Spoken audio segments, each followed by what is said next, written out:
Okay, so welcome to a new series on theory and musicianship. This is in response to a request made by the user ChadAfrican on my Bach and Network series. Chad's been leaving some very kind comments about my playing and requested that I do a video on music theory. And I was going to ask him whether he would benefit more from a primer on theory as it relates to musicianship, or if he was looking for the history and philosophy of music. The latter would address questions like why does Bach sound the way that he does, or more generally, why does Baroque music sound the way that it does. The former would be about taking the established conventions of Western tonal music and internalizing them in order to be able to employ them in order to be able to make music. Um, so and it, that and applying the conventions of Western tonality to compositional analysis, to transcription and improvisation. So you have to take these conventions for granted in order to be able to employ them. Just as in language, you must accept the rules of conventional language, the grammar, the syntax, etc., and just internalize them through rote memorization in order to be able to write, speak, and be understood. It should be said, though, that general musicianship skills are absolutely necessary in order to appreciate the history and philosophy of music. So currently I'm doing a lot of ear training and trying to transcribe jazz solos. But I've been meaning to take a look at my old videos from my undergrad days, and this request gives me a reason. I'm taking it as a reason to do both. So this video is going to be the first in a series on theory for general musicianship. The second series will be titled Exploring the History and Philosophy of Western Music, and it'll be an exploration of the development of conventions regarding the production and reproduction of music. So again, as I said, I'm going to revisit all my undergrad work and more, and really try to educate myself before presenting it in a series to my viewership. If you already have a good grasp of intervals, chords, cadences, etc., and you want to know how we went from the early beginnings of Western music in Gregorian chant to the classical and popular music of today, then please stay tuned for that. I'm also, for the philosophically oriented, I'm going to examine truisms and cliches about music in a philosophical way. So, for instance, the idea that music is a universal language, which really contains two claims. One, that music is structured like language, and that it's universally intelligible. I think a more nuanced picture of music will emerge once we see that all aspects of Western music, including instrumentation, tuning, notation, the very definition of music, as well as the political, social, and economic function of music, that all of these things developed over time will have a more nuanced understanding. And then we'll also reassess these kinds of common beliefs by taking into account cross-cultural perspectives through readings in ethnomusicology. Because if the things that we take to be fundamental to Western music were found to be absent in other cultures and vice versa, then I think music will start to lose its claim to universal intelligibility. And I've also been wanting to read theorists like Adorno, who has a lot to say about the parallels and differences between music and language. So moving on, the basic aim of this series is to provide you the basic tools you need to become a critical listener. Critical listening skills are crucial to everything in music. It's useful for, as I said, for transcription, for composition, for compositional analysis, and very important for improvisation. And I'm starting to learn how to improvise in jazz, and I'm doing a lot of transcribing of jazz solos. So I can assure you, critical listening is crucial, and it's equally necessary for the purely academic study of music, as I said. So this video this series will take you through 4 stages of theory, ear training, and musicianship. First, we'll start with intervals. To understand Western harmony, you really need to have a firm grasp of intervals, which are the building blocks of chords. So we'll building on our understanding of intervals, we'll move on to chords and chord progressions. So this video is going to cover interval identification and interval singing, and then the series moving through chords and chord progressions and cadences will end with dictation, with melodic dictation, how to transfer what you hear onto your instrument and onto paper. And it'll also cover rhythmic dictation and harmonic dictation as well, for those who play a chordal instrument or keyboard. So if you're already familiar with some of the basics, you can always skip to what is relevant to you. However, if you don't know how to read music or are totally unfamiliar with basic concepts like key, time, or you don't understand a particular term that I use, please see the links in the description below.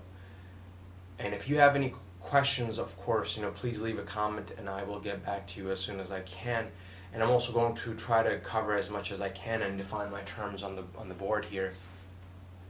But this series does assume a knowledge of how to read music.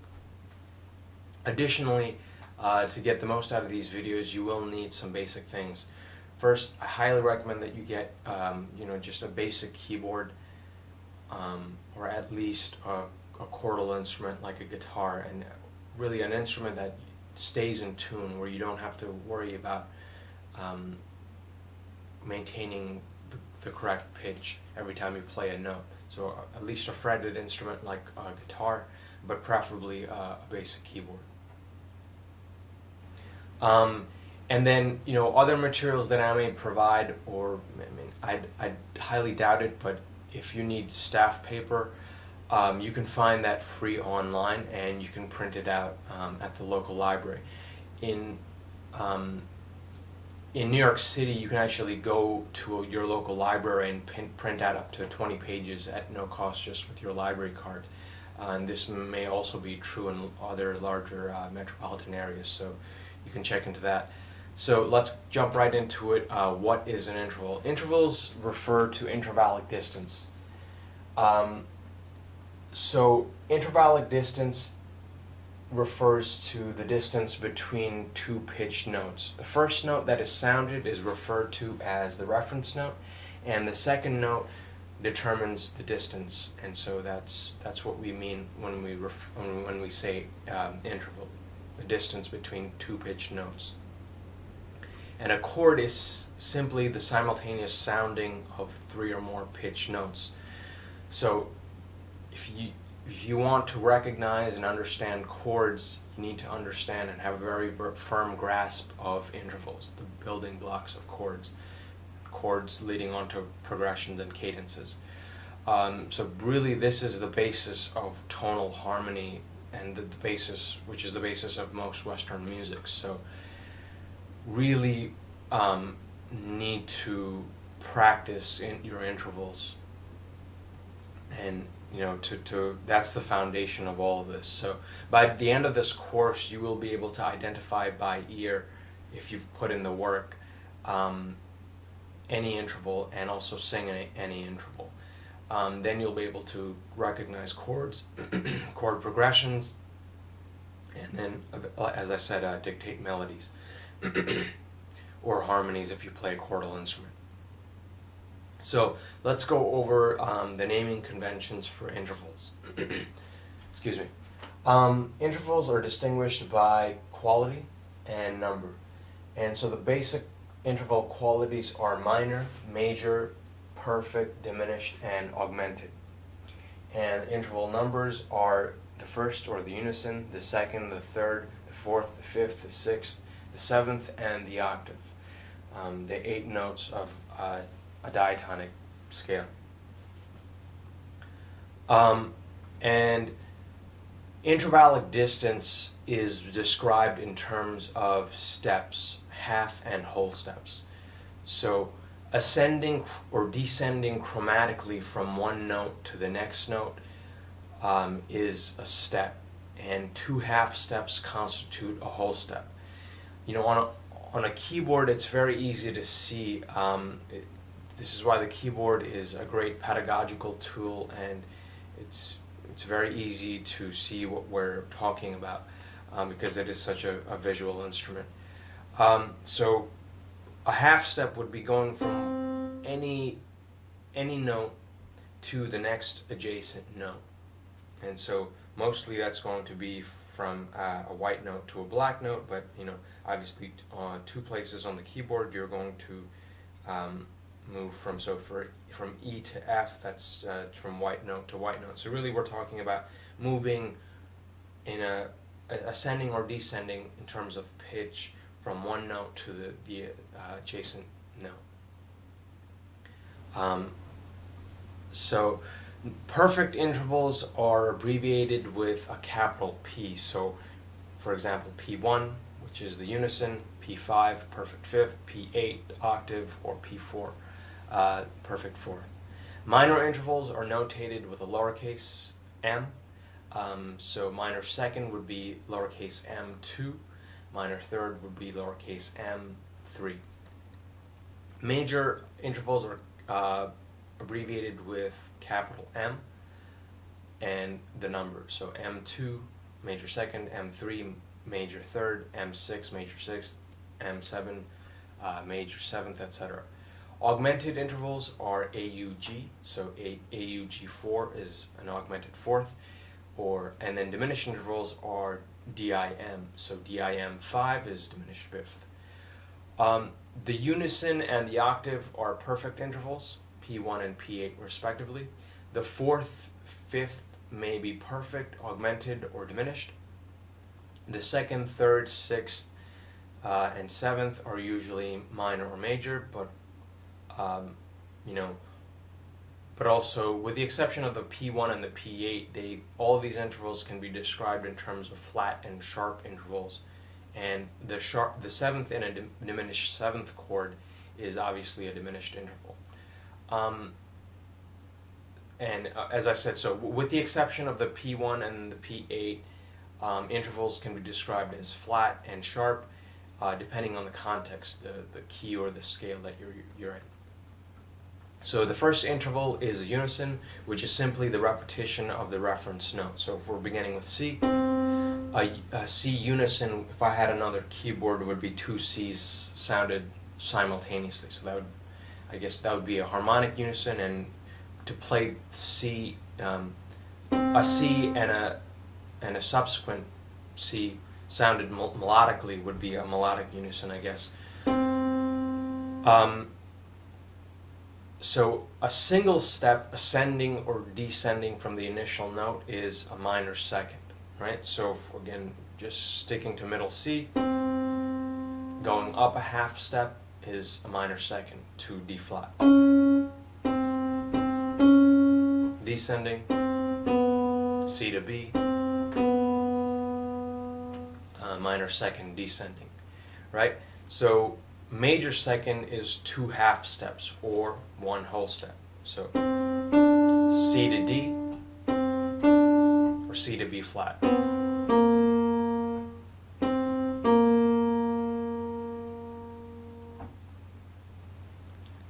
Okay. Now again, the first note is always the reference. So if we're descending, C is the reference, then the second note is what determines the interval. So C to D, C is the reference, D is the interval, major second.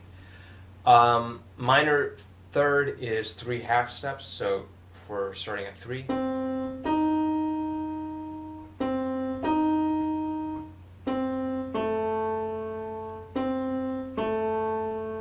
right, ascending and descending. Major third is 4 half steps or 2 whole steps from the reference.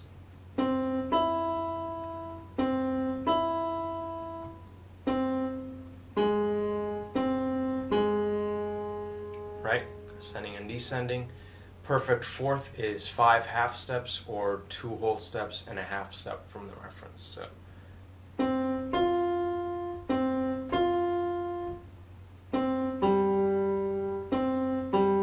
By the way, I highly recommend that you actually, while, even in these this initial stage of just learning what an interval is and thinking about the distance in terms of whole, half, and whole steps, practice singing. So, a perfect fourth. Highly recommend that you use either numbers, or if you know solfege, preferably solfege. And I'll put a link in the description below, so you can learn there's solfege syllables if you want to go ahead and do that. But you can always just use the numbers as well. So the perfect fourth would be 4, right? So, and the reference note is always 1. So if we're beginning on middle C as a reference note, perfect 4 is do fa fa fa do fa, right? So an augmented 4 or sharp 4 if we're talking about a particular key, or a tritone is 6 half steps or 3 whole steps from the reference note. So hence tri in tritone, right? 3 whole steps. So do sa do sa do sa, tritone, tritone, tritone. This isn't a singing course. You don't have to be perfect. I'm a terrible singer, as you will see. But I highly, you want to sing these intervals. You really want to be able to produce it with your voice. So where were we? So the augmented 4 or sharp 4, the tritone, you can also, again, in a key, is also the diminished 5th, which is also, or flat 5, which is also 6 half steps or 3 whole steps from the reference note. And so the diminished 5th or the augmented 4, let's say we're in the key of C major, could be said to be enharmonic, or the same pitch, right? So the perfect 5th is 7 half steps or 3 whole steps and a half step from the reference. So let's sing that. Do, sol, do, do, sol, do, from C to G, 1, 5, 1, or descending from C to F, 1, 5, 1, sol, do, sol. Major 6th is 8 half steps or 4 whole steps away. So from C to A, do, la, do, la. Or I'm sorry, minor. We skipped over the minor 6th. Minor 6th is 8 half steps or 4 whole steps away. So do, la, do, la.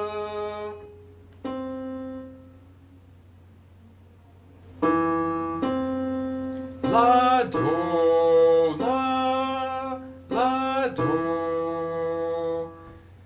Major 6th is 9 half steps or 4 whole steps and a half step away. So do, do, la, do, la, la, do, la, do, la, do, la.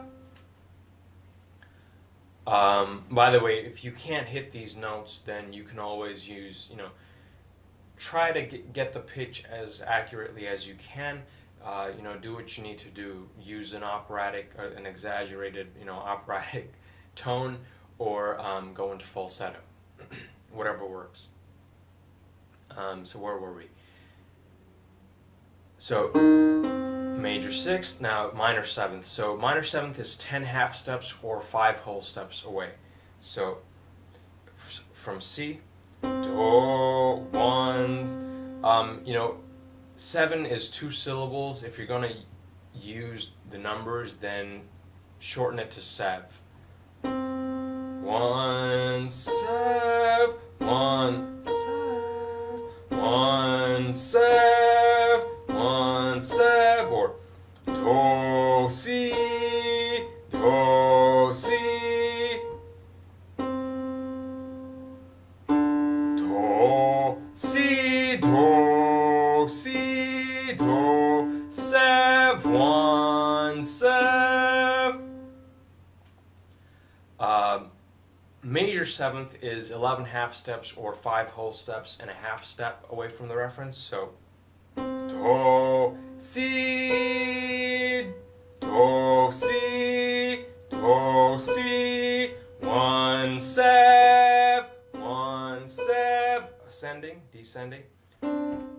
Si, do si, do si, do si, sev, 1 sev, 1 sev. The octave is 12 half steps or 6 whole steps from the reference. So C, moving up an octave to the next C. Do, do, do, do, do, do, do, do, do, right? And of course you can go beyond this and talk about compound intervals, which are just intervals that go beyond the octave, but we'll get into that a bit later when discussing chord extensions. Now, it's not enough to merely understand intellectually what an interval is, how it's built in terms of half and whole steps. You need to internalize these sounds. You need to be able to recognize them when you hear them and be able to produce them, meaning sing and play them on your instrument. And so that requires a great deal of practice. So what we need to do is, 1, practice hearing and recognizing intervals, and I'll get into how to do that. 2, practice singing intervals, and again, we'll discuss how to do that effectively. And I also recommend practicing intervals on your primary instrument, and also in addition to using the keyboard to help you learn intervals. Instead of using apps and software, the best way to train intervals is to actually sit down at the keyboard, pick and play a random note, and then try to hear the interval before you sing. Well, during the initial stages, you want to just move through 1 through 8. So you want to practice singing just a unison, which should be the simplest, and then a minor second, major second, in the same sequence that I went through when talking about the intervals in terms of half and whole steps, and ascending and descending. So what that sounds like is you play a random note, so let's just stick to C, and then you're thinking about, let's say, the minor second. Think about the interval, produce that interval in your inner ear, so to speak, and once you have that note, then go ahead and sing it, and then verify. So do, re, right, and then you want to verify. Do, re, do. Again, it doesn't have to be perfect, but it has to be fairly accurate, and you should adjust the pitch and sing it again, and eventually your pitch will get a lot better. And the muscles in your throat you'll have developed a muscle memory with respect to all of these intervals. And then another great way and equally effective way is to make MP3 tracks for each interval. So a track of just ascending minor seconds, so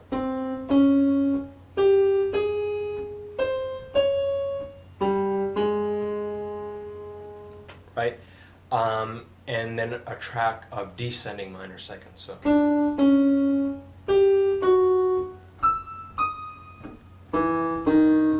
in multiple octaves, and making sure that you hit all 12 notes of the chromatic scale. So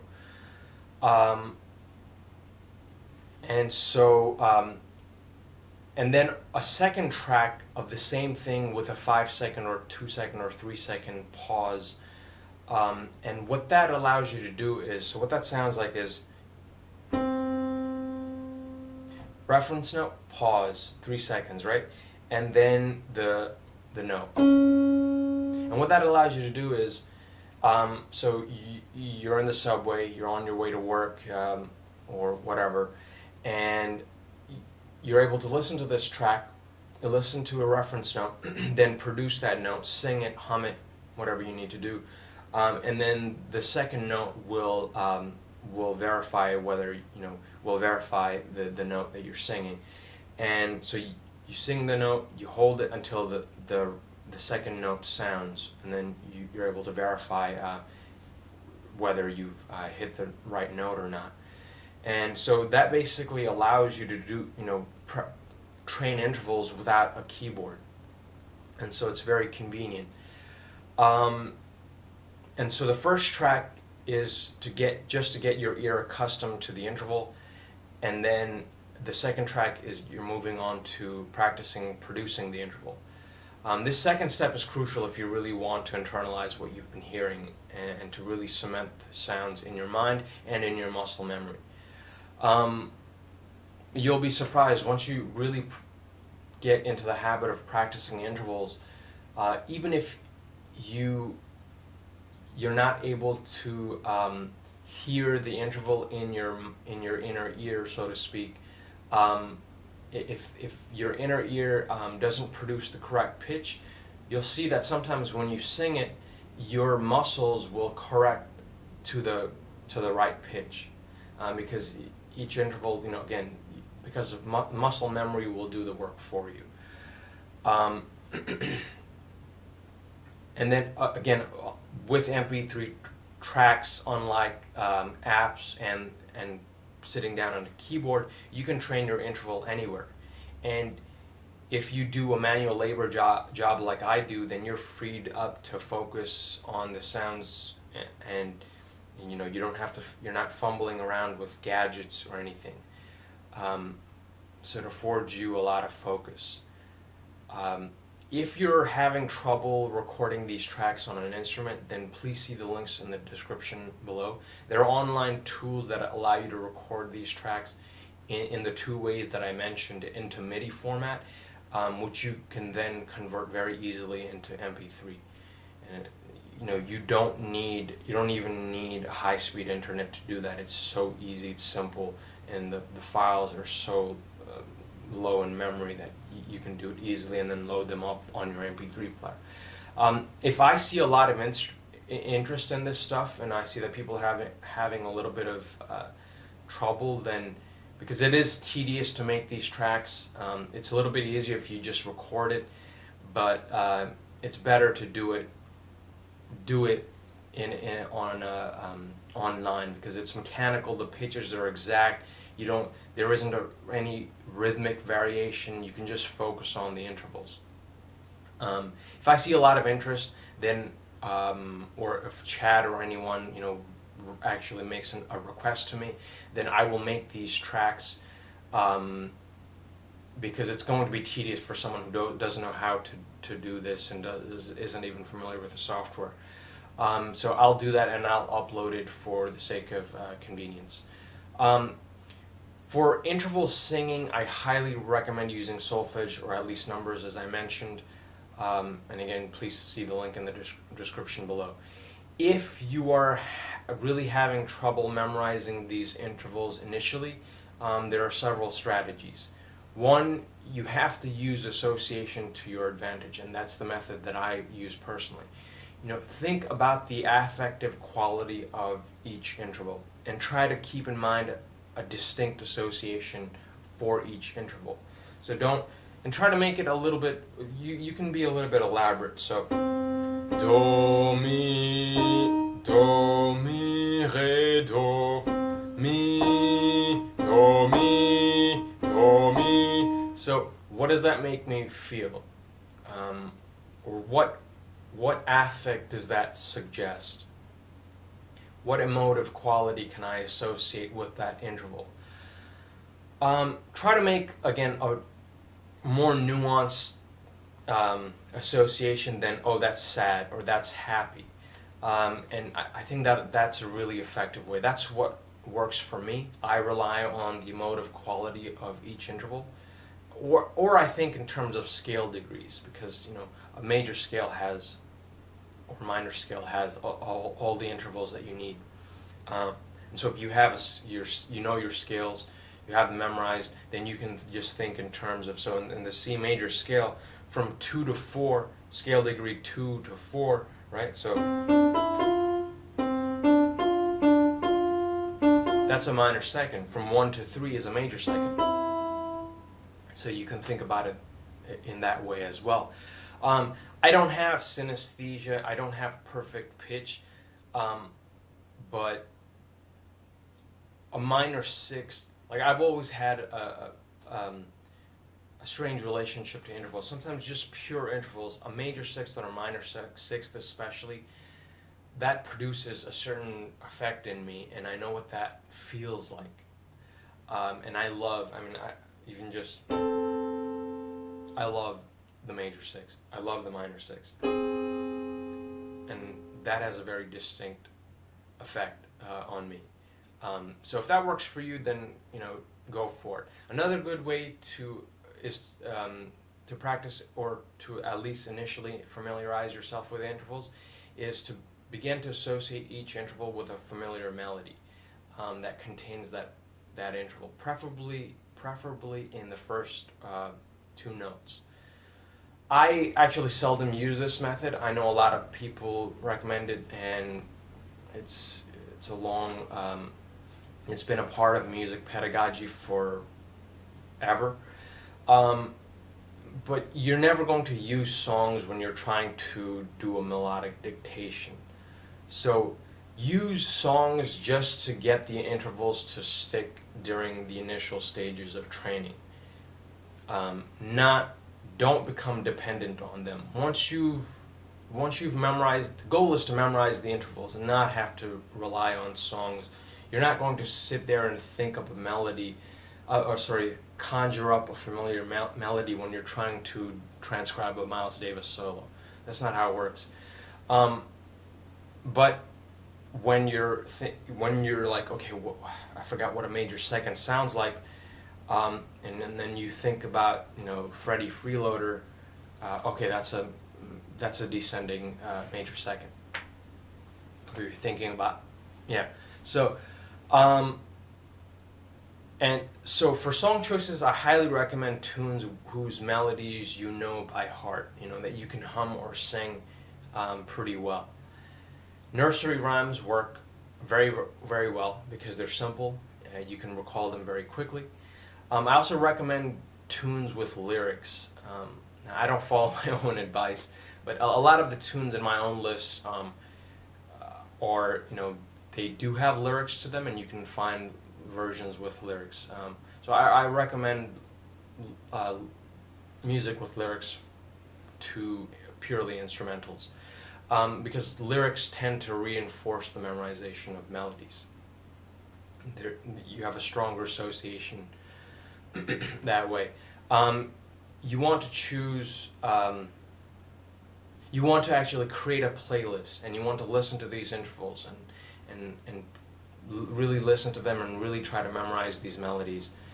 You know, check the links in the description for a list of songs for all the possible intervals, and make your own playlist on YouTube or on your MP3 player, and then listen to it again, keeping in mind the interval that you're trying to memorize.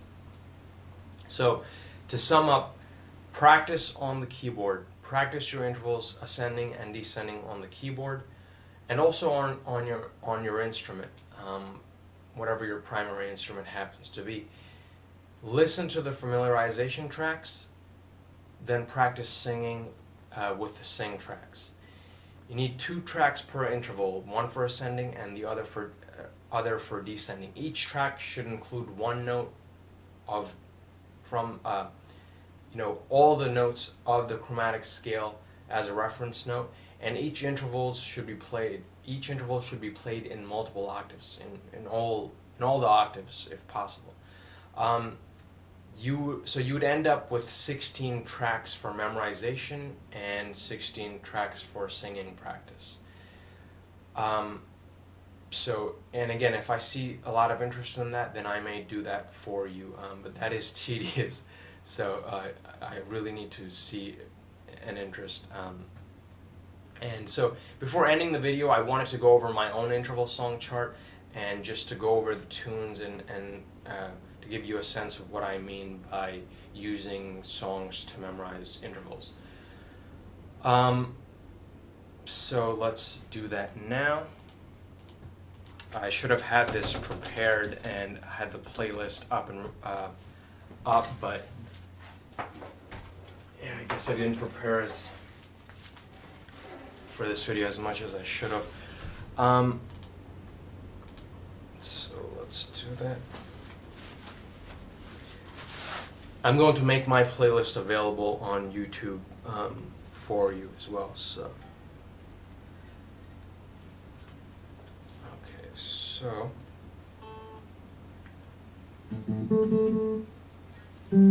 okay. So we're not going to do the unison because the unison is just the reference note played twice. So, starting with the minor second, let's get into it. So the first melody is the Pink Panther theme, which a lot of people in this very popular tune, so you should be familiar with it.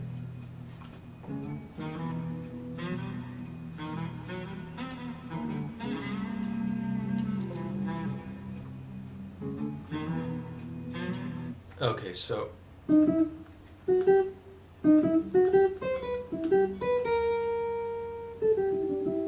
right, so la da da da da da da da da da da da. So this is actually a sequence of minor seconds ascending, right? Da da da da do re do re da da da da da da da da da. Now that's a descending, but for now, again, just focus on one interval per song. So now, Pink Panther theme, if you choose to use it, is your minor second interval tune. That's your go-to melody to think about the minor second. So the next one is going to be the minor second, but descending.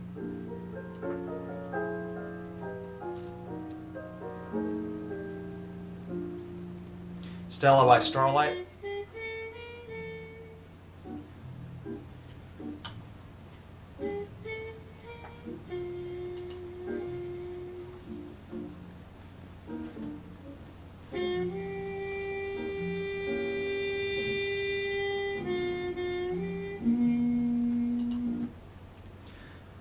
Very well-known jazz ballad, and this is a rendition by Miles Davis. So.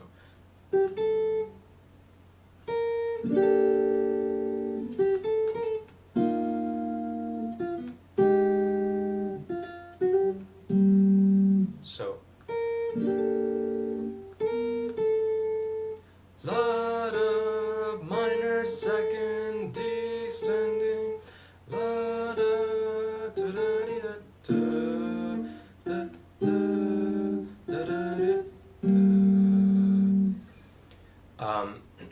If you're creating your song list and you're choosing a song that you're not really familiar with, that's fine. If you have no choice, some intervals you don't have a huge variety of songs to choose from. Just make sure you're able to familiarize yourself with just the initial the phrase. So at least just one phrase. So if we're doing Syllabi Starlight, then practice singing, and you're not familiar with that tune, then practice singing just the first phrase.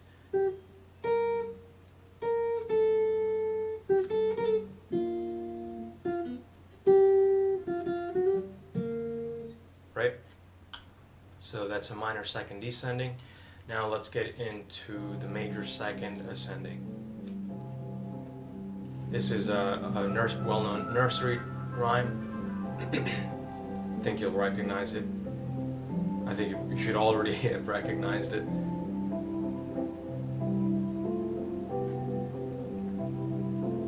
That melody.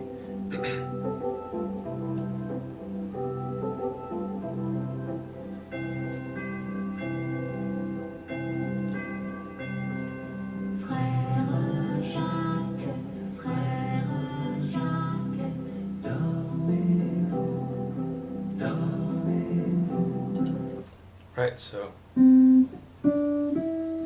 Frère Jacques, mais-vous, dormez-vous.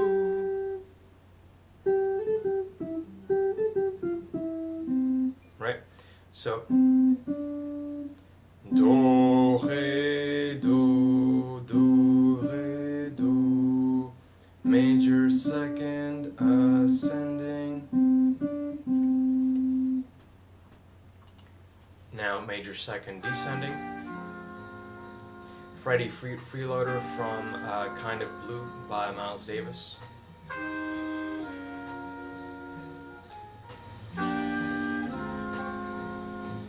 So a sequence of major seconds descending.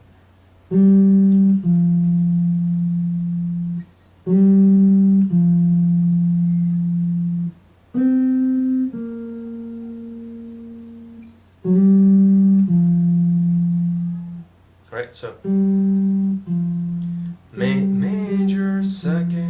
major second, Ré, Do, Ré, Do, Ré, Do, Ré, Do, Ré, Do. Right, so minor third ascending. This is Minor Swing by Django Reinhardt.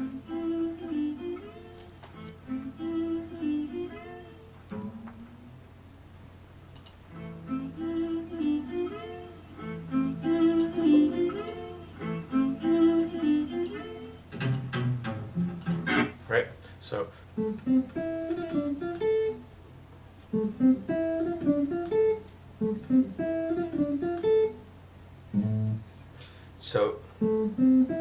Do, Mi, Sol, Do, Mi, Do, Mi, Do, Mi.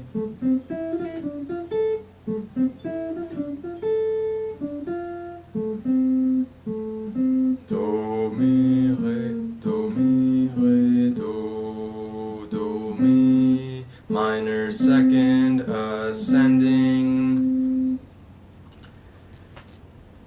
minor second descending. Another nursery rhyme. This is This Old Man.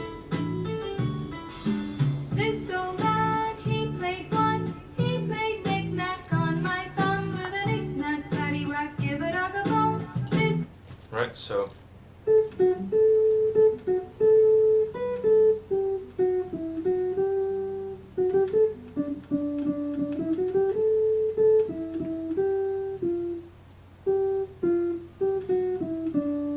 right.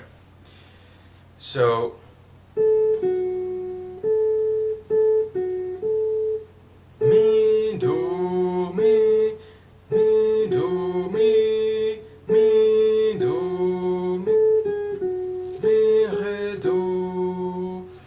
if you know your scales, I highly recommend that to verify, you can always sing down from the notes. So, mi, re, do.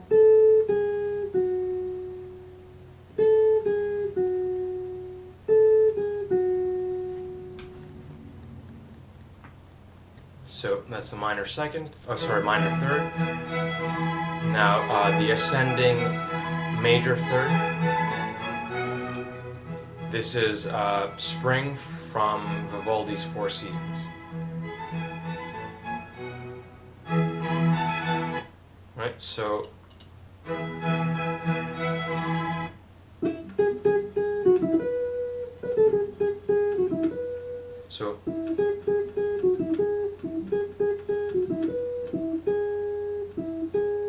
do, do, mi, re, do, do, mi, major third, ascending.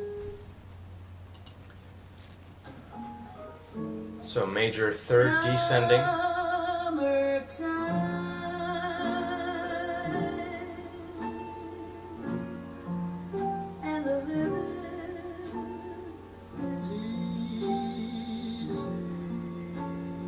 So summertime.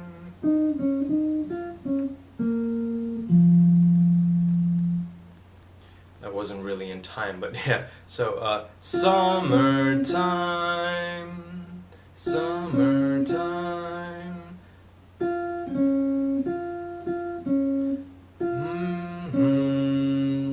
Mi, re, do, mi, do, mi, do, major third, 3, 1, mi, do.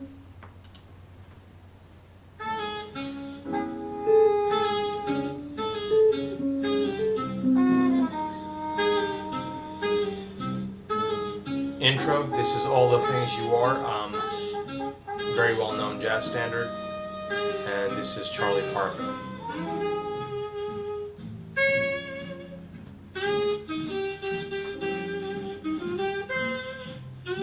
Okay, so the melody.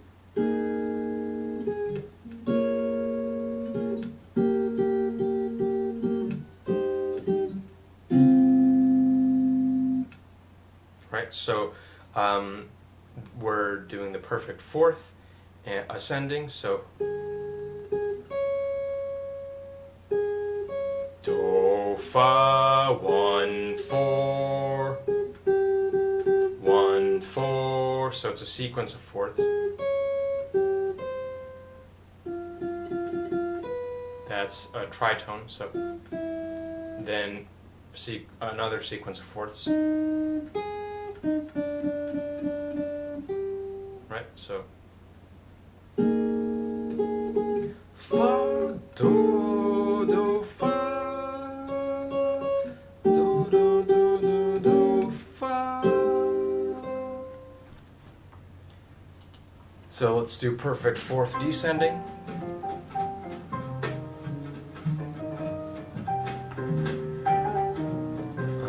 This is Softly as in a Morning Sunrise, another well-known jazz standard. This is by Coltrane, McCoy Tyner on piano, Reggie Workman on the bass, and Elvin Jones on the drums. So,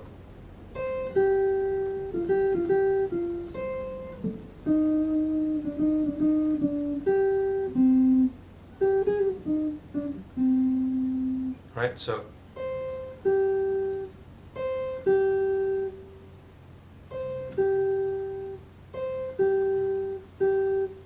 4, 1, fa, do, 4, 1, la, da.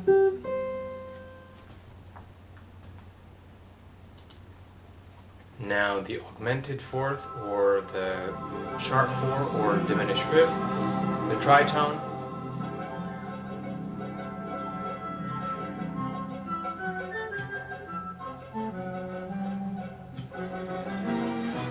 So the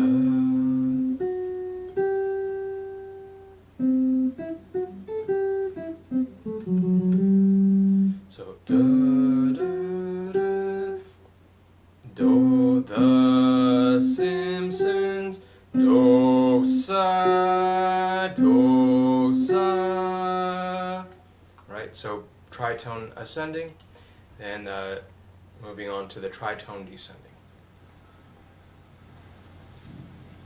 This is Black Sabbath by Black Sabbath.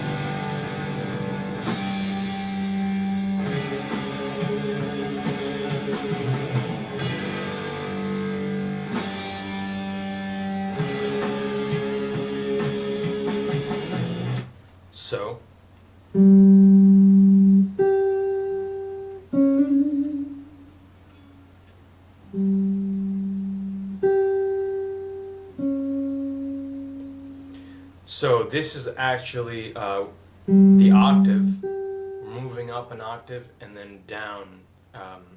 So it's actually the second and third note. That's the interval that we're working on. Do, do, do, do, sa, or s, do, tritone, do, tritone, tritone. Right, so let's move to the perfect fifth ascending.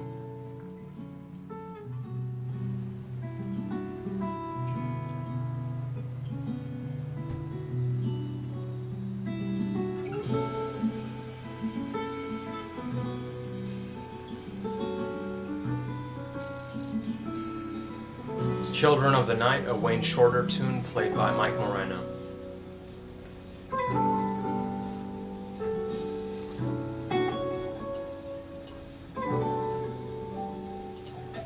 So,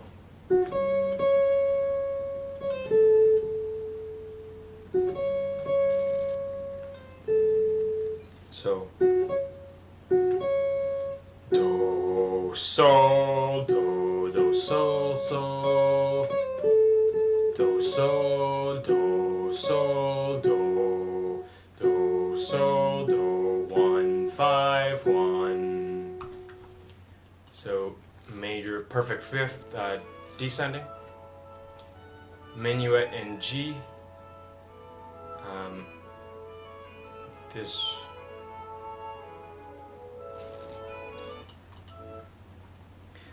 This video says is attributed to Bach, but I think is actually composed by another composer, but included in Bach's notebooks. So I forget who the original composer was. So send if you didn't hear that. So.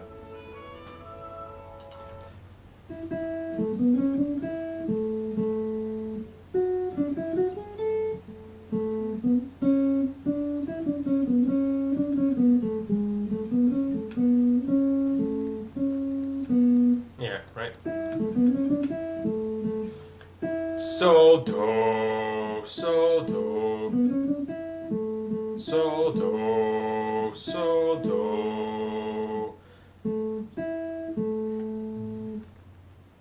Now the minor sixth ascending.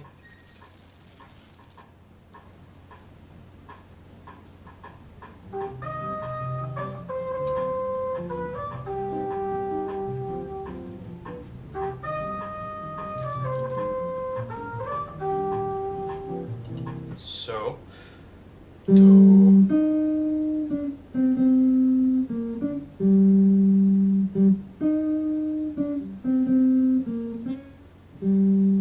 do, la, di, da, da, da, da, da, do, la, 1, 6, 1, 6, do, la. Right, so minor sixth descending. I'm sorry, that was Jerry Mulligan, Morning of the Carnival, from Black Orpheus. This is Your Everything by Chick Corea and Return to Forever from their album Light as a Feather. And this is the wonderful Flora Purim on vocals.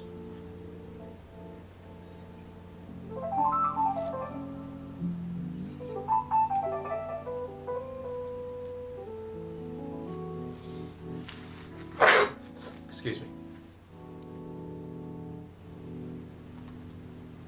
In my life, nothing seems so right. So, in my life, nothing seems so right. In my lado, in my lado, minor 6 descent, 6 1 6 1. So major 6th ascending. It's a Christmas tune, Dashing Through the Snow. Dashing through the snow in a one-horse open sleigh. Over fields we go, laughing all the way. Okay, so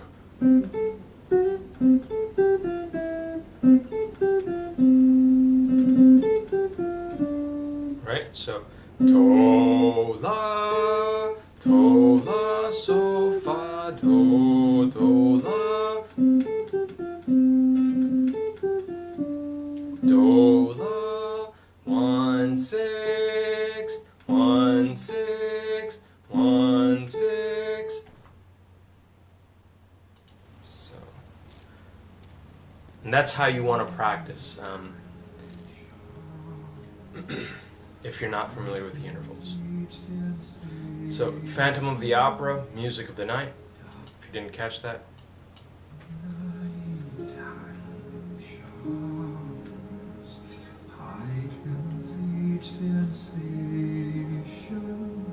So, major 6th descending. Nighttime sharpens, heightens.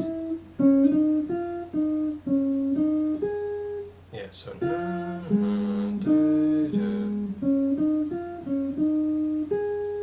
nighttime, la do, la do, 6 1 6 1. Moving on. Minor 7th. Space, Ascending. the final frontier. So Star Trek theme from the original series.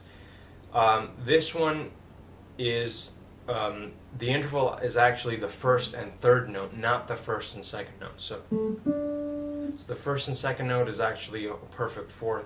1 4 do fa, right? So the 1st and 3rd note is what you're trying to think about when you're thinking about the minor 7th ascending. So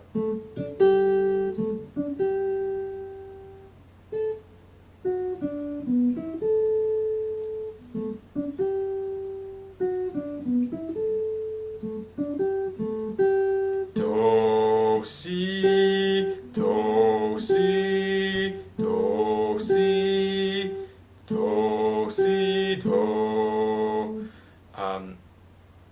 do 1 sev 1 sev. Again, you should shorten 7 to sev. 1 sev. Minor 7th descending.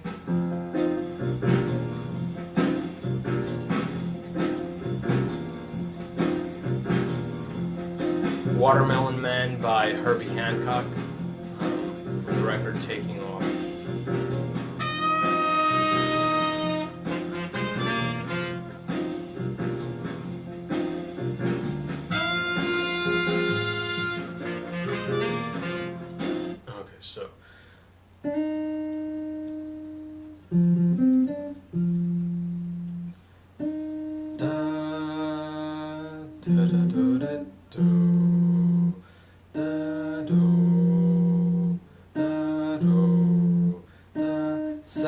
do, sa, do, si, do, 7, minor 7th, descending.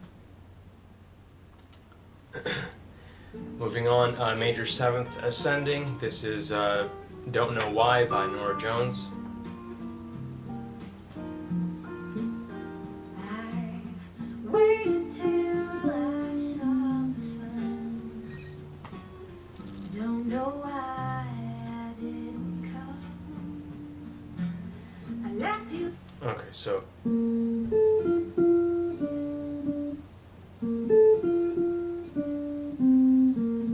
do da da dee da dee da da do da do si do si do si do si do si. Right, major 7th, ascending. Moving on, major 7th, descending.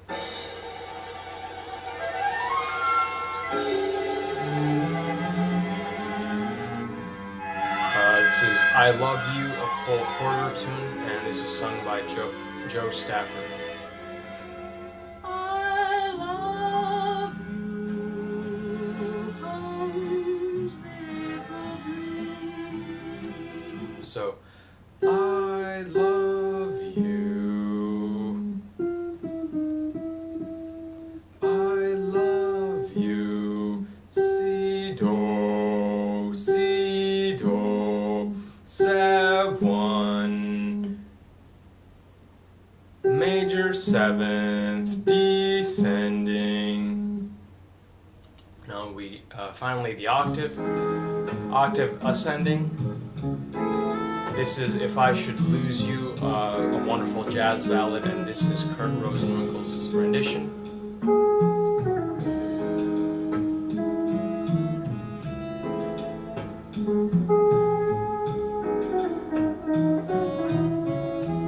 So,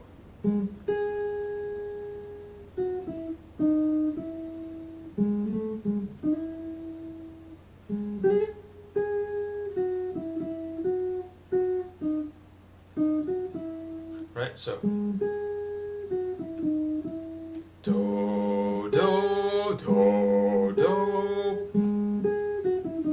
do, do, perfect octave, do, 1, 8, 1, 8, do, do. And lastly, the octave descending.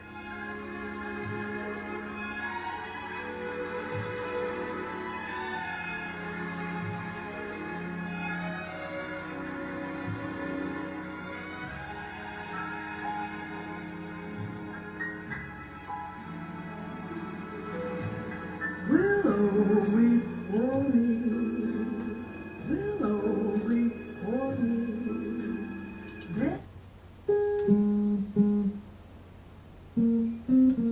Willow, willow, da da da do do do do do, perfect octave, 8 1 8 1. Right, it's the same note played 12 half steps up or up an octave. And that concludes this video. If you have any questions, please feel free to leave them in the comments section.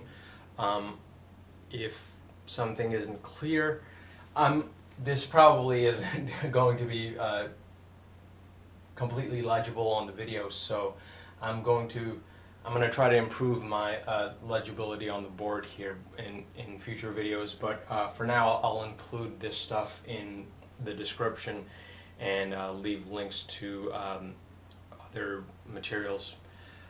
So thank you for joining me, and that concludes this video.